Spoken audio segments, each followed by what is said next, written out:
Oi gente, eu sou a Mônica Cadorim, falando para o canal Apologia das Letras.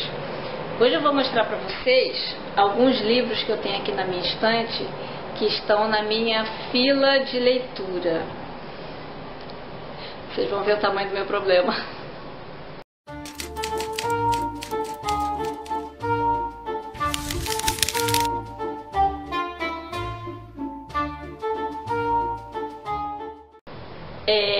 Eu achei melhor não dar nenhuma ordem assim de qual que eu pretendo ler primeiro, qual que eu comprei há mais tempo, tá uma ordem assim bem aleatória, porque na verdade eu não sei o que eu vou ler primeiro. Tentarei ler primeiro esse aqui, Madres de Próceres, que é um livro da Carina Bonifati. Ela é uma escritora argentina e pesquisadora, escritora. E ela escreveu não sobre os grandes heróis nacionais, mas sobre as mães dos heróis. Então é uma leitura assim muito interessante e ela assim dá tanta informação que eu não dei conta de... Eu cheguei a começar a ler, mas eu não dei conta, porque é história da Argentina, né? E eu ainda não conheço muito a história da Argentina. Eu falei, gente, não adianta eu saber das mães sem saber mais ou menos o que os filhos fizeram, né? Se o cara é um libertador, se ele é um general, o mínimo, se ele lutou na Guerra do Paraguai, se ele lutou em Guerra de Independência, né? O mínimo eu preciso saber para entender o livro, porque ela vai falar das mães dos caras. E aí, claro, para os argentinos, eles sabem quem são os heróis, né?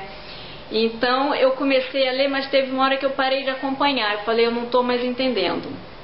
Eu preciso saber quem são esses heróis, né, os próceres, para saber como que a mãe deles, a criação que eles receberam, a vida familiar, que é isso que ela aborda, né, como que essa vida familiar, promovida pelas mães, o tratamento que as mães davam a eles, fez com que eles se tornassem o que eles se tornaram. Então eu fiz uma pausa, eu espero voltar para ele logo. Assim que eu tiver um tempinho para pelo menos o Wikipédia saber o que foram os heróis. Então esse é um. Esse aqui eu vi o filme, me encantei e falei, gente, se o filme é bom assim, eu preciso ler o livro. Né? Acho que todo mundo conhece, quem ainda não leu, leia. Pelo menos desde o filme. Então assim, eu fiquei encantada e a primeira oportunidade que eu passei, que eu entrei na livraria, eu encontrei o livro, eu falei, ai gente, eu preciso desse livro. Aí tá aqui na minha lista, uma hora chega a vez dele. É a menina que roubava livros. Esse aqui também do Bernard Cornwell, e aí vai na linha, né, do ciclo arturiano. Eu gostei bastante do ciclo arturiano e aí eu me interessei de ler os outros. Esse aqui eu ganhei, mas ganhei só o primeiro volume. E eu não gosto de ficar esperando o autor lançar o segundo volume, editoras publicar o segundo volume. Eu quero ter logo todos. Então eu já ganhei há bastante tempo, mas eu vou comprar ainda o segundo e o terceiro volume para ler os três juntos. Porque imagina, se é aquele lá... Os dois são, as trilogias são mais ou menos do mesmo tamanho. Os do Arthur eu li em, sei lá, 15 dias.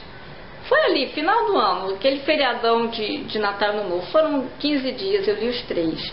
Imagina se eu vou ler esse aqui e ficar esperando ir na livraria comprar outro. Não vou. Quero ler já tendo os três na minha mão para dar conta deles.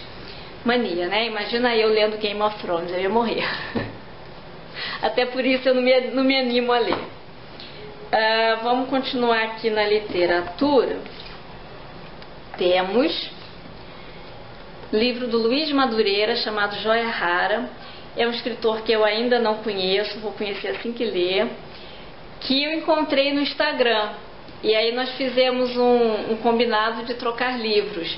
Então o livro dele está aqui. É claro, né, quando o livro chegou, claro que eu fui olhar, né? É uma história policial de uma moça que é acusada de assassinato e ela interfere na vida familiar de uma outra família de tal forma que ela acaba sendo acusada. Aí eu peguei e comecei, eu li eu acho que 2 páginas, aí eu falei assim, cara, esse livro vai me agarrar, eu não vou continuar ele agora não, porque tô meio sem tempo de ler. Aí eu falei, se eu ler mais uma página eu não vou conseguir mais soltar, então eu preferi não ler.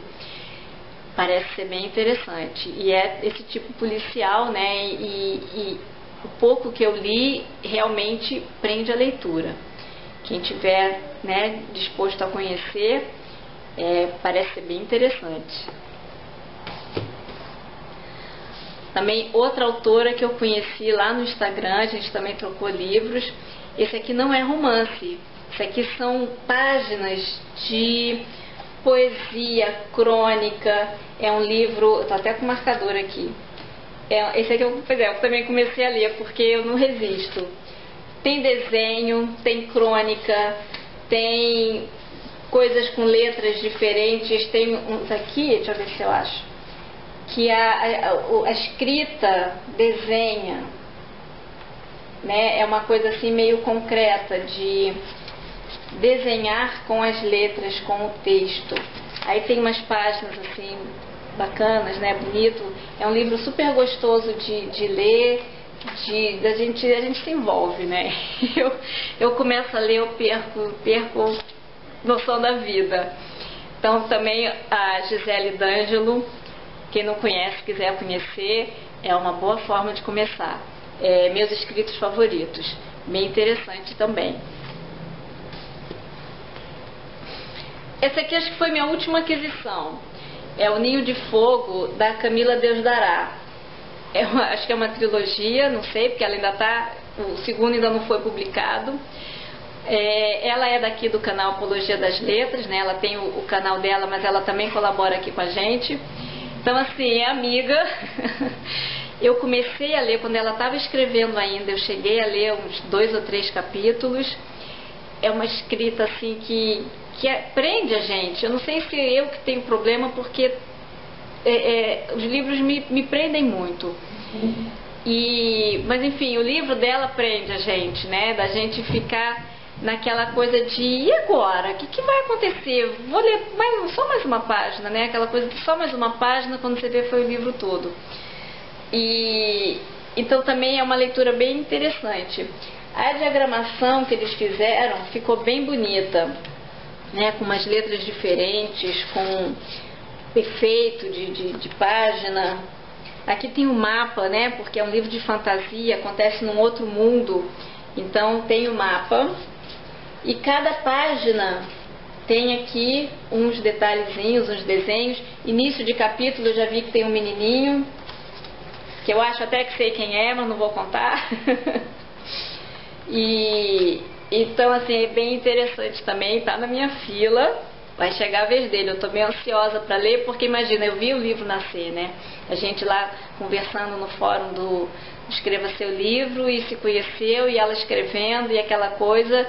Então assim, eu quero ver como é que ficou o resultado. Fora isso, esses são os de literatura. Os de literatura, sim, romance, né, literatura produzida. A gente tem esse aqui também, que é de literatura, só que é uma parte mais de análise, de crítica, para ler como escritor. Isso, né? Que é uma coisa assim de você ler analisando. E aí é interessante para a gente ler o livro dos outros e para a gente trabalhar, eu imagino, né? Para a gente trabalhar também o próprio livro. A gente conseguir analisar como que o leitor está recebendo isso, se foi isso realmente que você tentou colocar naquele texto.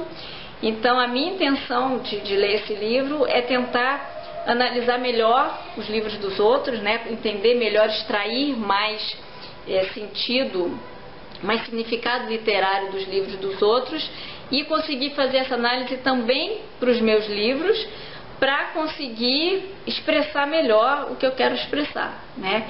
Então eu acho que esse livro vai me ajudar. Vamos ver.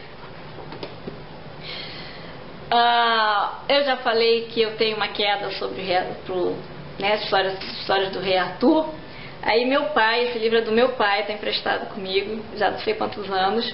O Santo Graal e a Linhagem Sagrada. São 3 escritores, Tenho a impressão de que isso aqui é pesquisa arqueológica, histórica, que foi feita, que trata dessa questão do Graal.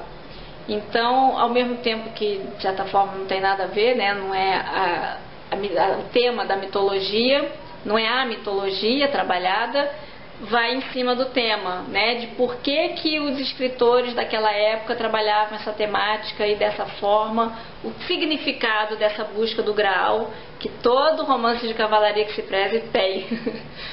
Então, esse é mais um. Um outro livro também que eu comprei recentemente, esse aqui, O Rio Antes do Rio, que tem a ver com os 450 anos de fundação da cidade. E aí quem me acompanha sabe que o último livro que eu publiquei foi Rio de Janeiro, século XVI, né? Uma história que se passa no Rio de Janeiro, século XVI. Então eu li muita coisa sobre história do Rio de Janeiro. E aí virou um assunto assim de interesse específico também. Parte da minha estante é a história do Rio de Janeiro. E aí quando eu vi isso aqui eu falei, esse livro não tinha quando eu precisava das informações. Então, mesmo sendo, né, não vai ajudar mais para escrever o meu livro, mas o assunto passou a me interessar muito, essa coisa dos primórdios da cidade, a história da cidade onde eu moro, da cidade meio que eu adotei, né? Então, quando eu vi o livro, eu quis escrever, que é o que acontecia, né? Como era a vida aqui na cidade, na época dos índios, na época dos franceses, antes de existir o Rio de Janeiro. E eu acho que vai ser uma leitura bem interessante. É um estudo, né, de história, suponho que tem antropologia, sociologia também. E então está aqui na minha fila. Por último, vou mostrar esse aqui para vocês. Não é o último que eu vou ler, talvez eu vou passar esse na frente de todo mundo. É O Cérebro Autista, da Temple Grandin. Ela é uma pesquisadora de manejo animal, ela é doutora, pós-doutora, uma pessoa que trabalha nessa área e também faz livros falando sobre autismo. E aí, né, você pode pensar o que uma coisa tem a ver, né? Trabalhar com animais e entender de autismo. É porque ela é autista, né? E então, ela consegue, agora ela já está mais, sei lá, 50, 60 anos, está mais velha, né? Ela consegue expressar como é que funciona a mente dela, né? Ela tem um outro livro, eu acho que esqueci o nome, Uma Menina Esquisita, alguma coisa assim, que até virou filme, que ela fala da vida dela, de como foi o processo dela de infância, adolescência, até chegar à idade adulta. E tem vários textos, ela escreve muito, porque é uma forma assim dela, ela colocando a experiência dela, pode ajudar outros pais ou até outras pessoas autistas, né? É uma forma assim de conversar com os autistas, que às vezes a pessoa e não sabe o que é, né? Há casos assim de pessoas com autismo mais leve, que têm problemas na vida, mas nunca recebeu um laudo de autismo. E tem pessoas que relatam que quando souberam, tipo, agora eu sei que eu sou autista, meus problemas acabaram porque agora eu sei o que é, né? Fica mais fácil de lidar com isso. Então ela escreveu esse livro, ela com o Richard Panek, não sei como é que pronuncia. Então são dois autores, né, para organizar esse universo. E deve ser bastante interessante para a gente entender um pouquinho melhor do que se passa na cabeça de uma pessoa autista. E que tem coisas dela que a gente de repente utiliza com outras pessoas autistas, né? E aí eu nunca comentei aqui, a minha filha é autista. Então de repente esse aqui vai passar na frente, né? Porque é urgente entender o que se passa na cabeça da minha filha. Não, não é assim, não é nesse nível. Mas é interessante, né? Porque a gente compreendendo, a gente consegue agir melhor, né? Interagir melhor de uma forma que vai fazer mais significado para a pessoa, porque os autistas têm uma forma de pensar um pouquinho diferente da nossa. Bom, gente, como vocês podem ver, eu tenho vários livros na minha fila. Eu evito entrar em livraria, porque senão essa fila aumenta e ela não pode aumentar mais, eu tenho que começar a diminuir, né? E no momento eu estou escrevendo, e aí quando eu escrevo eu fico com menos tempo ainda para ler, e aí a fila vai só se mantendo. Enfim, uma hora eu dou conta, uma hora a gente sempre dá conta. E aí então hoje eu mostrei para vocês minha pequenina fila de leitura, né, de livros que eu pretendo ler, sem muita previsão de quando, mas antes de comprar outro, espero.